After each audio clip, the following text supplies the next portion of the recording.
Pegue sua Bíblia, você que trouxe ela aqui nessa noite. Aleluia. Eu quero ministrar aí uma passagem, até mesmo bastante conhecida, né? Creio que algumas pessoas já devem ter ouvido falar sobre essa passagem que a gente vai estar falando aqui nessa noite. Está lá no livro de Ezequiel, capítulo de número 37. Livro de Ezequiel, capítulo de número 37. Quero ler aqui a partir do primeiro versículo. Aleluias. Que é, essa passagem ela fala sobre a visão ali de Ezequiel, que o Espírito Santo de Deus levou a Ezequiel ali para que ele tivesse uma visão, e uma visão de ossos secos ali. E ele pôde ali profetizar, e aqueles ossos se levantaram como um grande exército na presença de Deus, amém? Por isso que eu até coloquei como um tema aqui dessa mensagem, coloquei como o tema é profetize, amém? O tema da mensagem é profetize. O quanto é importante nós profetizarmos. De repente você pode falar, mas eu não sou profeta, né? Eu não estou falando de um dom de ser um profeta, mas na verdade o profetizar é nós declararmos com a nossa própria boca, é nós realmente, olharmos para Deus, olharmos para frente, olharmos com fé, com determinação no nosso coração, e mesmo que tudo esteja difícil, mesmo que aos nossos olhos naturais as coisas pareçam que não aconteça, que não vai acontecer, que a gente profetize que vai acontecer em nome de Jesus, amém? Tem muitas referências na Bíblia, né, de pessoas, de profetas mesmo que foram levantados por Deus ali, ou de pessoas que tiveram uma fé inabalável, pode-se dizer assim, que mesmo diante da maior dificuldade, né, tem uma passagem de uma mulher que o seu filho ali estava enfermo e já tinha morrido, né, ela falou, não, passa bem, né? Então assim, são atitudes que a gente enxerga, né, que a Bíblia quer que nós venhamos a ter, não atitudes de perda, ou atitudes de olhar para trás, ou de realmente de murmurar e reclamar, não, irmãos, que nós venhamos a profetizar em nome de Jesus, amém? Que a sua boca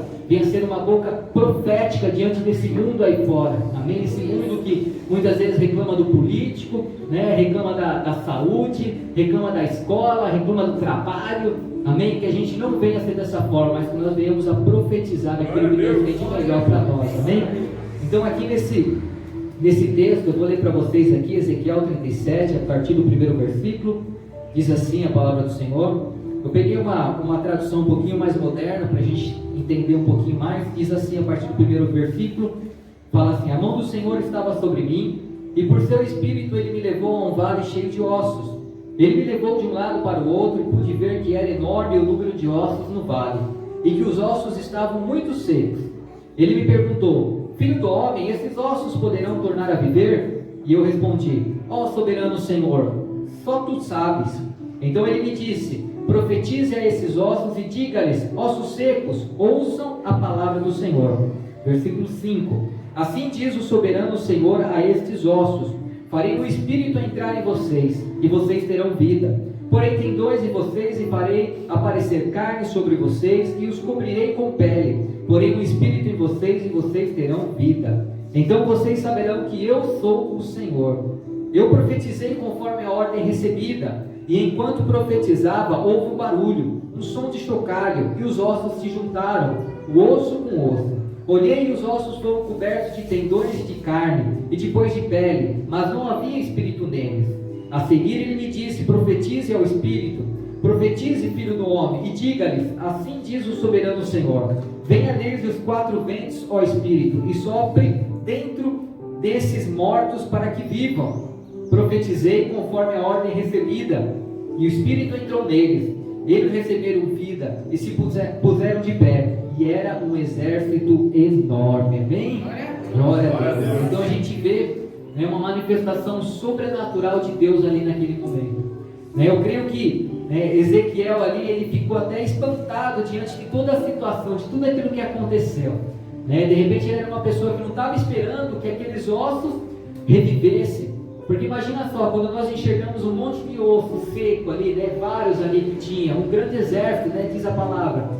De repente a gente olha para aquilo e fala: não, aquilo não tem mais salvação, aquilo já está perdido, não tem mais como reviver e voltar atrás. Mas na verdade Deus, ele não trabalha dessa forma, amém? Se Deus declarou, as coisas vão acontecer em nome de Jesus, amém? Se Deus prometeu, tudo vai acontecer conforme a promessa de Deus, irmãos. É isso que a gente tem que estar firmado no nosso coração. Então aqui diz que o profeta Ezequiel, ele foi levado ali até para o próprio Deus, a um vale, né, cheio de ossos. E Deus pediu para que ele profetizasse sobre aqueles ossos, né, e declarasse, né, que os ossos secos, né, ouvissem ali a palavra do Senhor. E a partir disso o Senhor colocaria sobre eles nervos, né, faria crescer pele, né, colocaria neles também ali o espírito.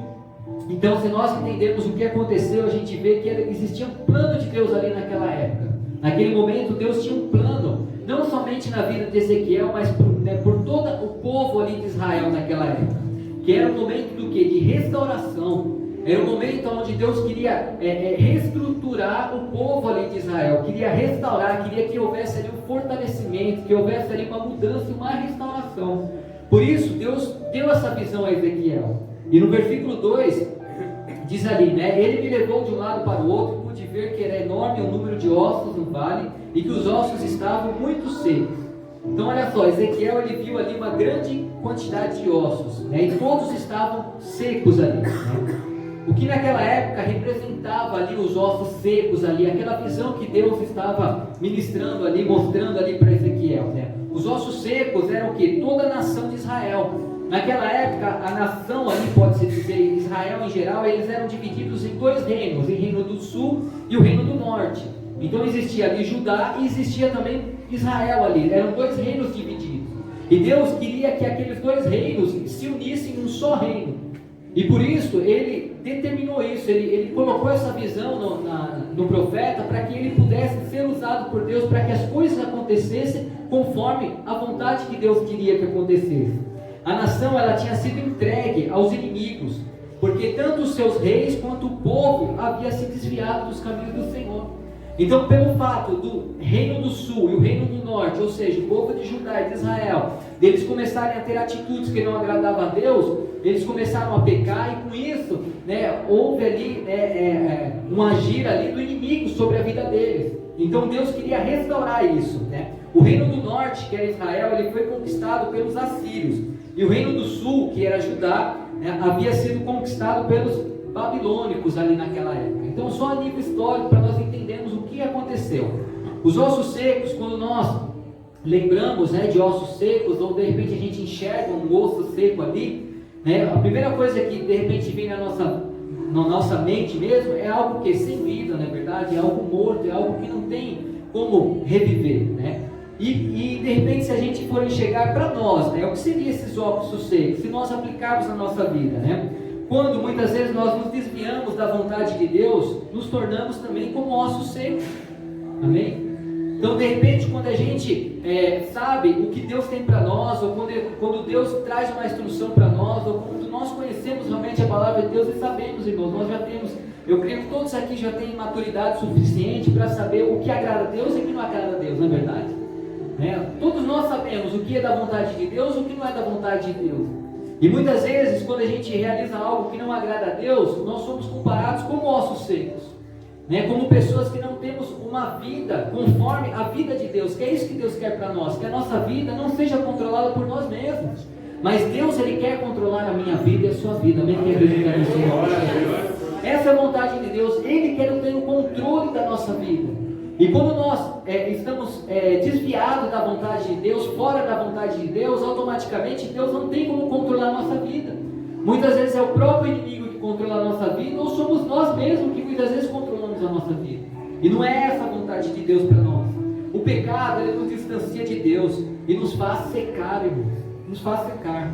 Ou seja, perdemos a verdadeira vida que Deus tem para nós. Então por isso é importante, mas vai falar sobre o pecado, muitas vezes fica falando, irmãos, é isso que a gente tem que falar, justamente nós temos que viver uma vida que agrada a Deus.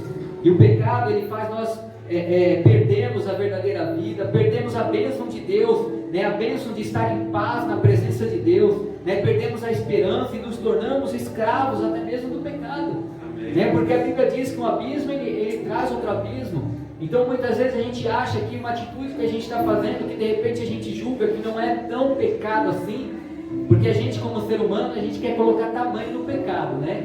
Então de repente a gente olha para eu fui lá e peguei uma borracha do menino da escola ali, aquilo não é nada, né? Peguei ali e tal, mas não deixa de ser um roubo, amém? Se você está pegando algo que não é seu, você está o quê? Roubando. Aí a pessoa fala, não, mas eu não estou roubando, porque eu não estou indo lá, não estou assaltando, não estou indo com uma arma na cabeça da pessoa, não estou roubando um banco. Irmãos, roubo é roubo. Nós que muitas vezes colocamos esse grau aí na nossa mente e achamos que não tem problema nenhum. Não, irmãos, nós a todo momento a gente tem que fechar todo espaço para o inimigo não entrar na nossa vida, amém? Então temos que ficar ligados nisso. Deus quer nos levantar como um exército cheio de vida e de vigor. Quem crê nisso em nome de Jesus? Deus quer, irmãos, eu creio que é a vontade de Deus, irmãos, que Ele nos levante, nos faça realmente ser alegres, ser determinados, Por isso é necessário nós nos posicionarmos, e realmente conhecer ainda mais a vontade de Deus, se firmar mais e mais em Deus, irmãos, orar mais, buscar mais, jejuar mais, ler mais a Bíblia, irmão. É necessário isso, nós nos posicionarmos para quê? Para que nós venhamos a estar cheio de Deus, irmão, cheio da presença de Deus, cheio do poder de Deus sobre a nossa vida. Versículo 3 que fala, olha, e ele me perguntou, filho do homem, esses ossos poderão tornar a viver? E eu respondi, ó soberano Senhor, só tu o sabes. Então olha só, Deus perguntou ali a Ezequiel, se esses ossos poderiam tornar a viver. E Ezequiel ele respondeu, que só Deus poderia, só Deus saberia se poderia ou não reviver, Então se nós analisarmos essa resposta de Ezequiel, a gente vê que foi o quê? Uma atitude de total submissão à vontade de Deus, não é verdade? Então assim, ele ficou naquela submissão a Deus. Se Deus falou que sim, então vamos para cima. Se Deus falar que não, então amém, a gente não vai. Amém? Então essa é a atitude que eu e você, como firmados em Deus, temos que ter. Se Deus falou que sim, se é da vontade de Deus, vamos agarrar, irmãos, vamos para cima, vamos acreditar, sabe? Vamos ter fé, vamos ter determinação, vamos embora. Amém? Se Deus prometeu, irmão, Ele é fiel para cumprir. A Bíblia diz que tem mais de 8.000 promessas para nós, irmãos. A nossa casa será abençoada, nossos filhos serão abençoados, nosso trabalho será abençoado, irmãos. Isso é palavra de Deus para nós. E é nisso que a gente tem que crer. Então, se Deus falou, irmão, agarre e crê em nome de Jesus, amém? Então, seja submisso à vontade de Deus. Nós nunca podemos dizer que sabemos tudo, irmão. Ezequiel, de repente você fala, nossa, mas ele era um profeta, ele era um homem de Deus, era uma pessoa firmada em Deus. Ele poderia falar assim, não, deixa eu me vir aqui nessa situação. Não, irmãos, ele foi submisso a Deus. E nós como cristãos, a gente tem que ser submisso à vontade de Deus. Mesmo que a gente nunca pode falar que sabe de tudo, mesmo que a gente, como se diz, somos velhos de igreja, de repente você fala, não, eu tenho 5 anos, 10 anos, 15 anos, 20 anos de convertido, que nem eu, por exemplo, tenho praticamente 20 anos aí de convertido, mas irmão, mas eu estou em fase de conhecimento, de crescimento, sabe? Eu estou em construção, amém? Uma plaquinha escrita aqui em construção. Eu nunca estou pronto, irmãos, eu estou sempre buscando aprender, e é isso que a gente tem que estar na presença de Deus, amém? A gente nunca pode falar que conhece tudo e sabe tudo, porque nós não conhecemos, irmãos. Deus ele é muito superior a qualquer conhecimento humano, amém? Quem crê nisso em nome de Jesus, amém? O agir de Deus é conforme a vontade dele, Deus, Ele age conforme a vontade dele. Por isso, deixe Deus agir na sua vida em nome de Jesus, Dê liberdade, irmão, dê liberdade. Tem pessoas que se fecham, sabe? Tem pessoas que às vezes Deus fala com ela, ministra no coração dela, mostra o que é certo, mostra que muitas vezes ela está fazendo com um comportamento errado, atitudes erradas, mas a pessoa ela se fecha de uma forma que ela fala, não, eu vou continuar nessa condição, porque eu vou nessa condição, e acaba sendo uma pessoa teimosa. E muitas vezes o teimoso, irmão, não agrada a Deus, amém? Então a nossa vontade tem que ser a vontade de Deus. Então deixe Deus agir na sua vida, deixe com que a vontade de Deus faça parte da sua vida em nome de Jesus, amém? Tem até um versículo que eu anotei aqui em 1 João capítulo 2, versículo 17, que fala, olha, o mundo e a sua cobiça passam, mas aquele que faz a vontade de Deus permanece para sempre, amém? Aleluia. Então quando nós fazemos o que agrada a Deus, irmãos, nós andaremos e seremos abençoados. Aleluia. Tudo que nós fizermos será bênção, será abençoado em nome de Jesus. Em Mateus 6, versículo do 9 ao 10, fala ali sobre até mesmo a oração do Pai Nosso, Quem não ouviu a oração do Pai Nosso, de repente orou o Pai Nosso, O que o Pai Nosso fala, Diz assim, olha, vocês orem assim, Pai Nosso que estás no céu, santificado seja o teu nome, venha o teu reino, seja feita a sua vontade, amém? Assim na terra como no céu. Isso é uma oração do Pai Nosso. Então, isso não tem que ser somente algo que sai da nossa boca, mas que tenha que fazer parte da nossa vida em nome de Jesus, amém? Então, faça a vontade de Deus. Versículo 4, então ele disse: profetize a esses ossos e diga-lhes, ossos secos, ouça a palavra do Senhor. Então, aqui nesse verso, Deus pediu para que Ezequiel fizesse o quê? Profetizasse, declarasse, falasse com a sua própria boca. Vocês acham que Deus, ele não poderia simplesmente fazer com que Ezequiel ficasse parado e olhando toda aquela situação acontecendo? De repente, né, o Deus mesmo colocar como um filme na frente de Ezequiel e começar ali a juntar os ossos, colocar carne, fazer as coisas, e Ezequiel só olhando. Deus poderia ter feito dessa forma, mas por que Deus não fez dessa forma? Porque Ele queria que Ezequiel profetizasse. Então, por isso que existe muitas vezes a necessidade de nós declararmos com a nossa própria boca, irmão. Isso é importante, nós declararmos, nós falarmos, nós profetizarmos, porque quando nós declaramos, nós mexemos até com o reino espiritual. Nós mostramos para Deus que nós somos convictos naquilo que nós acreditamos, amém? Então declare a bênção do Senhor sobre a sua vida em nome de Jesus, amém? O profetizar a mudança tem que ser algo rotineiro em nossas vidas, algo rotineiro, sabe? Profetize, né? Como eu falei, se mesmo as coisas estejam difíceis, não olhe a dificuldade em si, mas olhe por cima. Tenha os seus olhos além da dificuldade. Isso é você profetizar, você olhar além e você declarar: não, olha, eu profetizo naquilo que vai acontecer, não naquilo que eu estou vivendo, mas naquilo que vai acontecer. Tem um versículo que diz aqui em Provérbios 18, versículo 20 e 21, que fala: olha, do fruto da boca enche-se o estômago do homem, o produto dos lábios o satisfaz. A língua tem poder sobre a vida e sobre a morte, os que gostam de usá-la comerão do seu fruto. Olha só o que diz esse versículo, irmão. A língua, ela tem poder para declarar a vida ou declarar a morte. Não é a nossa língua fisicamente, mas a gente sabe que, como temos a língua dentro da nossa boca, a gente consegue falar, não é verdade? Se a gente não tivesse a língua, ia ser bastante difícil da gente estar falando, né? Então, por isso que esse versículo declara isso, que aquilo que nós falarmos, ou traz vida, ou traz morte. O que será que você está declarando? O que está saindo da sua boca? Vida ou morte?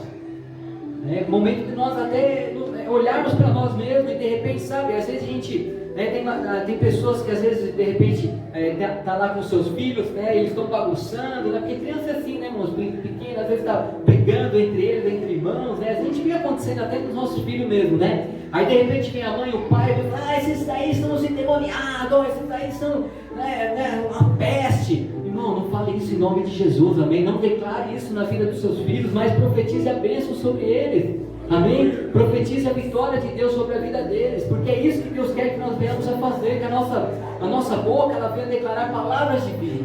Nunca use a sua boca, irmãos, para dar ponto para o inimigo, nunca faça isso, amém? Nunca faça isso, sabe? Às vezes a gente está no momento de nervosismo e tudo mais, respira, como se diz, conta até 10, amém? E depois fale, se necessário fale, se não for necessário falar, fica com a sua boca calada, amém? Mas se for para falar, profetize a bênção em nome de Jesus, amém? Profetize a mudança, Então depende de cada um de nós, irmãos. Ou nós profetizamos a vida ou a morte, vai depender de nós. O que você tem profetizado, vida ou morte? Sempre use a sua vida sempre use a sua boca para profetizar a vida. Amém? Sempre use dessa forma. Gênesis capítulo 1 diz ali, disse Deus, olha só, disse Deus, haja luz e houve luz. Se você for analisar ali em Gênesis, onde Deus começa a trazer a criação ali do mundo, de tudo que existe, ele foi falando, ele foi declarando, haja luz, haja divisão entre o céu e o mar, ele começou a falar, que haja ali os animais, e começou a declarar e falar. Então você vê o quanto é importante a nossa boca, o quanto é importante nós falarmos. E se nós olharmos também, por que o povo ali na época, quando estava no deserto, aquele povo que viveu escravo ali no Egito, e de repente Moisés tirou eles, ali foi usado por Deus para tirar eles, e eles começaram a viver no deserto, o que foi acontecer com o povo? A partir do momento que eles começaram a murmurar, através da murmuração, 40 dias que eram para eles passarem ali naquele deserto, eles ficaram quanto tempo, irmãos? 40 anos. Então a murmuração, a reclamação, né? De repente a gente ficar olhando de forma errada, irmãos, isso muitas vezes atrasa a bênção que Deus tem para a minha vida e para a sua vida, amém? Aleluia, que você possa crer nisso em nome de Jesus. Tudo ele foi criado através da boca de Deus. Deus pediu para Ezequiel profetizar. E olha o que Deus pediu para Ezequiel profetizar. Ele disse assim, olha, ouçam, né, a palavra do Senhor. Isso demonstra o quanto é importante nós ouvirmos a palavra de Deus, irmão. O quanto é importante nós agarrarmos mesmo a ouvir a palavra de Deus. Em Romanos 10:17 fala, olha, consequentemente, a fé vem por ouvir a mensagem, e a mensagem é ouvida mediante a palavra de Cristo. Irmãos, a única forma de nós profetizarmos vida, ou nós termos a nossa vida cheia da presença de Deus, é quando nós nos enchemos daquilo que agrada a Deus. Não tem segredo, irmão. Se a gente se encher de Deus, buscar cada vez mais a Deus, buscar cada vez mais a palavra de Deus, a gente vai começar a sair de nós tudo aquilo que agrada a Deus. Então, por isso que é importante, irmãos, muitas vezes a gente insiste, até mesmo para as pessoas participarem do culto, ou no nosso caso, né, a gente tem os cultos aqui no domingo, mas tem ali o culto que a gente faz na quarta-feira online, e muitas vezes, eu às vezes fico mandando mensagem para as pessoas, olha, senti sua falta, né, de participar do culto, né, venha e tal, não sei o quê. Por quê, irmãos? Muitas vezes eu insisto, porque eu sei que a palavra de Deus, ela nos fortalece. A fé, aqui diz, olha, a fé ela vem por ouvir a palavra de Deus. Então, se a gente não ouve a palavra de Deus, irmãos, a nossa fé está lá embaixo. O nosso combustível, a nossa fé pode ser um combustível, ele está lá no mínimo, está lá na reserva, irmão. E quando o nosso combustível está na reserva, se a gente estiver andando lá no meio do caminho, ele pode acabar, e o que acontece, irmão? Parou, não tem como andar, o carro anda sem combustível, né? Pelo menos atualmente então a gente enxerga a nossa vida da mesma forma. Então por isso que é importante, irmãos, a gente ouvir a palavra, sabe? A gente participar, a gente estar junto realmente em oração, buscando a Deus, por quê? Porque isso fortalece a nossa fé.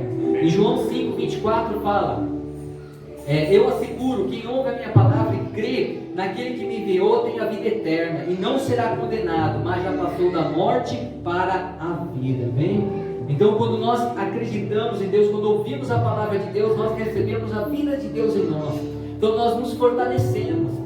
Eu creio que já aconteceu com muitas pessoas aqui, de repente você vem, participa do culto e você sai, sabe, renovado, você sai alegre, você sai feliz. Por quê? Porque a palavra de Deus faz isso, irmão.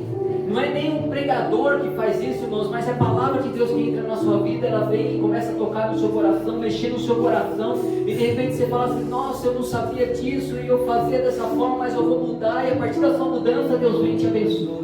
Amém? Deus vem e começa a mudar as coisas na sua casa, e você vê o agir de Deus na sua vida, então é dessa forma que acontece, amém? Então por isso, busque mais e mais conhecer a Deus e ouvir aí a palavra de Deus. Versículo 5, assim diz o soberano Senhor a esses ossos, farei o Espírito entrar em vocês e vocês terão vida. Deus prometeu o Espírito que iria entrar neles, naqueles ossos, e com isso eles receberiam a vida. Então veja o quanto é importante a presença até mesmo do Espírito Santo sobre a nossa vida. Eu já preguei aqui sobre o Espírito Santo, mas você vê em diversas passagens da Bíblia falando justamente o quanto é importante nós buscarmos isso, buscarmos sermos cheios do poder de Deus, sermos cheios realmente do Espírito Santo, irmão. Busque isso na sua vida, sabe? Ora, eu já falei sobre isso, mas que você venha orar e pedir para que o Espírito Santo venha tocar a sua vida, venha te batizar, sabe, com a unção dele, venha trazer o renovo sobre você, amém? Porque é isso que traz o fortalecimento sobre nós. Versículo 6, que fala, olha, porém tendões em vocês, e farei desaparecer carne sobre vocês, cobrirei com pele, porei o Espírito em vocês, e vocês terão vida, então vocês saberão que eu sou o Senhor. Então aqui fala, que diz que Deus colocaria tendões, colocaria a carne, colocaria a pele e também colocaria o Espírito. Você vê o quanto Deus é detalhista, né, irmão? Quanto Deus ele é detalhista. Nós servimos mesmo, irmão, um Deus que é detalhista. Ele olha para a nossa vida e vê cada detalhe da nossa vida, do nosso modo de andar, nosso modo de falar, nosso modo de agir. Deus ele está enxergando cada detalhe. Amém? Você crê nisso em nome de Jesus? Aleluia. Aqui falou sobre tendões. Por que será que Deus falou sobre tendões? Os tendões, eu até procurei entender o que é o tendão, Os tendões são estruturas fibrosas com a função de manter o equilíbrio estático e dinâmico do corpo. Então Então, qual é o motivo do tendão? O tendão, ele mantém o equilíbrio no corpo. Um dos motivos do tendão é isso. Todo cristão, ele tem que buscar ter uma vida equilibrada. Quem crê nisso em nome de Jesus? Uma vida equilibrada. Temos que pedir sabedoria para Deus nos ajudar a ter uma vida equilibrada em todas as áreas da nossa vida. Não adianta nada, irmãos, a gente dizer que de repente você fala assim, não, eu vou me lançar na igreja, eu vou fazer tudo, e eu vou me matar pela igreja e tal. Irmãos, não faça isso em nome de Jesus, amém? Tenha uma vida equilibrada, amém? Tenha os compromissos com a obra de Deus, com a casa de Deus, faça o seu melhor para Deus, mas cuide da sua casa, cuide da sua família, cuide dos seus filhos, sabe? Tenha momentos com a sua família, tá? Tenha momentos para você sair, passear, amém? Que você possa ter uma vida equilibrada, porque muitas vezes quando a gente tem a nossa vida voltada só numa situação, tem pessoas, irmãos, que tem a sua vida voltada só para a sua família. Aí ela não vem para a igreja, ela não ora, ela não busca Deus, ela não busca a presença de Deus. A vida dela está equilibrada, ela está voltada para a família dela. Então não faça isso em nome de Jesus, amém? Mas tenha uma vida ali equilibrada. Então assim, saia, se divirta com a sua família quando tiver que se divertir. Vem para a igreja, busca a palavra, sabe? Saia, visita ali os seus parentes, se você quiser visitar, visita, sabe? Tenha uma vida equilibrada, amém? Quem está entendendo em nome de Jesus, amém?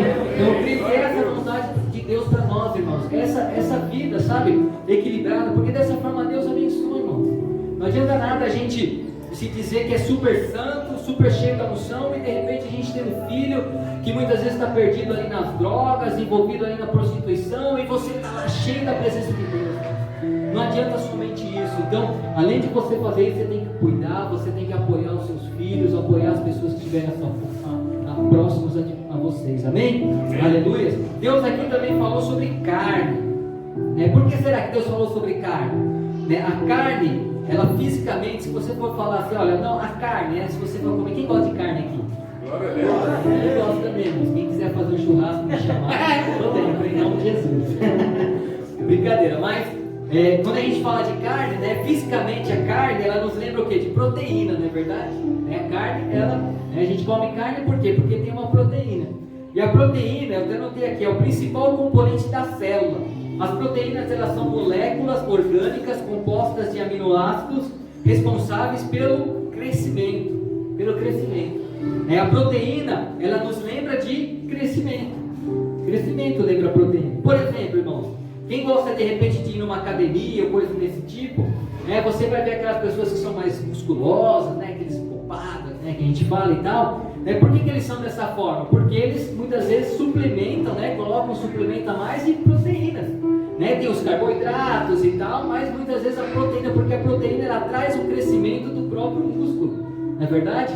Ela traz esse crescimento. Então, o crescimento, ele vem dessa forma, e Deus está falando justamente sobre isso, sobre crescimento. É isso que Deus quer ver em nós, crescimento. Quem crê nisso em nome de Jesus? Deus não quer, irmãos, que a gente cresça nem de repente de estatura, só se for a criança, cresça de estatura até chegar ali, de largura e tudo mais, mas Deus quer que nós venhamos a ter um crescimento, não somente no nosso físico, mas no nosso espiritual.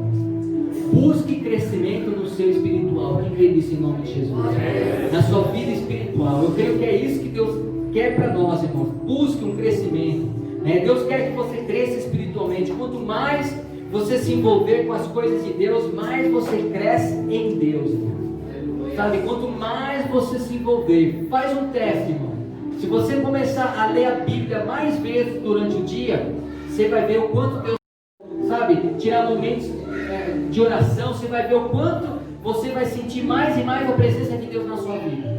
Se você de repente na sua casa ir lá tirar um tempo, você vai falar, olha, eu vou orar, vou largar tudo, vou ficar meia hora ajoelhado aqui, meu joelho vai doer, mas eu vou orar, vou clamar, Deus vai falar com você, irmão. E se você se manter nesse mesmo ritmo, Deus vai falando mais, vai te enchendo mais, você vai tendo experiências com Deus, Deus vai tocando, você de repente, não sei quem já teve, às vezes aquele momento que você está orando, você começa a chorar do nada, você começa a sentir de repente um calor, sentir, parece que alguém tocando em você, irmãos, isso é a presença de Deus, irmão. Então é isso que Deus quer para nós, que nós vamos a crescer cada vez mais. Então busque crescer na presença de Deus, se eu for falar até a minha própria vida, eu só consegui crescer de repente espiritualmente quando eu me envolvi com a obra de Deus, com as coisas de Deus, irmão. Eu falava para vocês, irmãos, eu nunca escolhi ser um pastor, nunca, irmão. Eu nunca cheguei e falei assim, olha, eu estou olhando aquela igreja evangélica, então eu estou olhando para lá e eu vou ser um pastor. Nunca falei isso, irmão. Isso aconteceu naturalmente, irmão. Naturalmente. Eu me converti, vim para a igreja, senti algo que eu nunca tinha sentido na minha vida. Não sei se alguém já sentiu algo que você nunca tinha sentido dentro da igreja, né? Eu senti um toque, algo assim sobrenatural que em lugar nenhum eu tinha sentido. A partir disso eu falei, não, eu quero Deus, irmão. Eu quero Deus, eu quero a presença de Deus, eu quero mais, eu quero buscar, né? Na época tinha escola dominical e no próximo domingo ali eu fui, participei, eu aprendi da palavra, fiz ali os meus primeiros passos com Jesus, né? Até mesmo essa apostila aí, muitas coisas foi na época que eu fiz ali, né? Que eu estava crescendo espiritualmente, né? Eu preparei essa apostila em cima disso, né? Que até já falei para vocês aí desse curso que a gente está fazendo na quinta-feira, vai fazer na quinta-feira. Então assim, irmãos, eu comecei a me envolver, a buscar mais e mais, e as coisas foram acontecendo, irmão. E hoje eu estou aqui para a honra e glória do Senhor, poder ministrar para vocês aí e declarar tudo aquilo que eu vivi, amém? Então assim, se a gente crescer, buscar esse crescimento, Deus dá, amém? Então, Deus também falou aqui sobre pele, né? A pele, ela reveste todo o nosso corpo, protegendo contra as agressões que possam vir externamente contra a nossa vida. Então a pele, ela demonstra o que? Proteção. Então Deus mostrou que Ele é a nossa proteção. Quem crê nisso em nome de Jesus? Deus é o que nos guarda e nos protege. É Deus que faz isso. Nós, muitas vezes, temos que tomar cuidado, né? A gente também, não é porque Deus protege que eu vou, de repente, me pular daqui para o muro lá embaixo. Não, irmão, não faça isso em nome de Jesus, amém? A gente não deve tentar, né, o Senhor, né, nosso Deus, né? Mas que Deus nos guarda, Ele nos protege, nos cuida, e a gente tem que estar convicto disso, né? Quando falamos em proteção, a gente lembra até da própria armadura de Deus. É a armadura de Deus. Deus, Ele coloca em nós a armadura, que está lá em Efésios 6:11, que diz: revestivos de toda a armadura de Deus, para que possais estar firmes contra as astutas e ciladas do diabo. Então Deus, Ele nos protege, mas nós temos também que estar com a armadura de Deus sobre a nossa vida, amém? Então assim, Deus nos guarda, nos cuida, nos protege, mas nós também temos que fazer a nossa parte, de pedir a cobertura de Deus sobre nós, que a armadura de Deus esteja, sempre ajustada em nós. A gente tem que orar até mesmo pedindo para que Deus venha ajustar em nós essa armadura, amém? Aleluia. Versículo 7 fala assim: e eu profetizei conforme a ordem recebida, e enquanto profetizava houve um barulho, um som de chocalho, e os ossos se juntaram, osso com osso. Então Ezequias obedeceu a Deus, profetizou, e a partir disso o milagre começou a acontecer, amém? A partir do profetizar, né? Olha o que aconteceu, né? Onde diz aqui a partir do versículo 8, né? Olhei e os ossos foram cobertos de tendões e de carne, depois de pele, mas não havia espírito neles. Assim ele me disse: profetize ao espírito, profetize, filho do homem, diga-lhes: assim diz o soberano Senhor: venha desde os quatro ventos ao espírito e sopre dentro desses mortos para que vivam. Profetizei conforme a ordem recebida, e o Espírito entrou neles. Eles receberam vida e se puseram de pé, e era um exército enorme, amém? Então Ezequiel profetizou, Deus foi agindo, Deus foi fazendo, Deus foi ajuntando os ossos, Deus foi colocando ali toda a condição ali dos tendões, da carne, da pele, e colocou ali o Espírito, trouxe a vida sobre aquele grande exército, amém? E eu creio que é isso que Deus tem para nós em nome de Jesus, amém? Deus quer levantar soldados diante de um grande exército, amém? Quem acredita em nome de Jesus, amém? Então Deus quer realmente que nós venhamos a estar de pé, firmes, fortalecidos nele, sabe? Cheio da presença dele sobre a nossa vida, né? Buscando crescimento, buscando sabedoria, buscando envolvimento com as coisas de Deus. Então eu creio que é isso que Deus quer para nós em nome de Jesus, amém? Então que você possa profetizar, não somente na sua vida de repente secular, mas, né, ou mesmo familiar, mas profetize também na sua vida espiritual, sabe? Profetize na sua vida espiritual, declara, fala assim: olha, minha vida vai mudar, eu vou, se você não sente a presença de Deus, não consegue ser batizado de repente com o Espírito Santo, que você declare mesmo, profetize, fala: olha, eu vou ser batizado, eu vou ser cheio da unção, as pessoas vão enxergar Deus na minha vida, sabe? Comece a profetizar isso na sua vida, amém? Comece a profetizar, comece a declarar, porque eu tenho certeza que Deus vai entregar na sua vida em nome de Jesus, amém?